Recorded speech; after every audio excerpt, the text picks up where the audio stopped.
The secret of the Whispering Woods.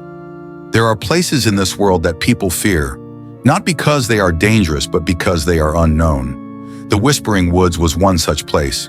No one dared enter. No one spoke of what lay beyond its tangled trees. It was a place of silence and of secrets. In the small town that bordered the forest, two siblings, Aiden and Zara, had spent their entire lives hearing the same warning. Stay away from the woods. Once you enter, the forest remembers you, and you may never leave. But children are curious, and fear is no match for adventure. And so, one chilly evening, as the sun dipped below the hills and the sky turned to twilight, Aiden and Zara stood at the forest's edge, hearts pounding, breath quick. A dare had been made, a challenge set. Step into the woods. Stay until the first star appears. Prove the stories wrong.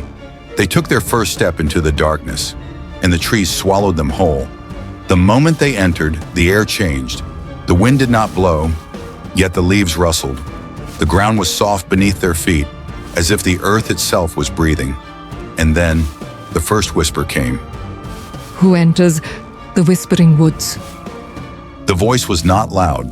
It was not close. Yet it was everywhere, curling through the air like mist. Aiden glanced at Zara. Had she heard it too? Her wide eyes answered his question. They kept walking, deeper into the woods, the light from the town growing dimmer behind them. The path twisted, leading them where it wanted, not where they chose. Shapes moved in the shadows, but when they turned to look, nothing was there. And then a sound, a faint, distant echo of crying. The sound grew louder, carrying with it something colder than the night air. It was the cry of a child, weak, afraid, alone. Aiden and Zara froze. Was someone lost here? Had someone else dared to enter the woods and never returned? The cries drifted between the trees, pulling them forward. Their feet moved before their minds could question it. Leaves crunched underfoot. The whispers followed. And then, they saw her. A girl no older than them, standing in a clearing bathed in silver moonlight. Her back was turned, shoulders shaking as she wept into her hands. Her clothes were strange, too old-fashioned, as if she belonged to a time long past. Aiden stepped closer. Are you okay? The girl stopped crying. The air stilled. Slowly, too slowly, she turned. And where her face should have been, there was nothing. Zara grabbed Aiden's arm. They stumbled back. The faceless girl raised a hand, reaching for them, and then the whispering turned to a voice, louder now, closer. Why have you come? The trees bent toward them, the air thick with something unseen.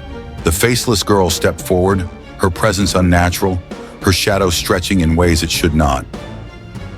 We didn't mean to. We just... Zara stammered.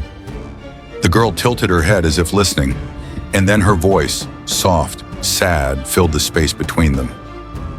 I was once like you. A child who did not listen. A child who was dared to enter the woods and never found her way home. Aiden felt his stomach drop. This wasn't just a ghost. This was someone who had been lost for years, maybe even decades. The girl lifted her hand again, pointing beyond them. The trees shifted, parting to reveal a path. The forest does not forget those who enter, but it will give you one chance to leave. The siblings didn't hesitate. They ran, faster than they had ever run before.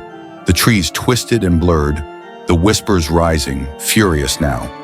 The forest did not want to let them go.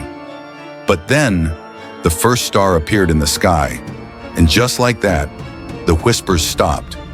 They broke through the trees, stumbling onto soft grass. The town lay before them, unchanged, safe. They turned back. The Whispering Woods stood silent once more, as if nothing had happened.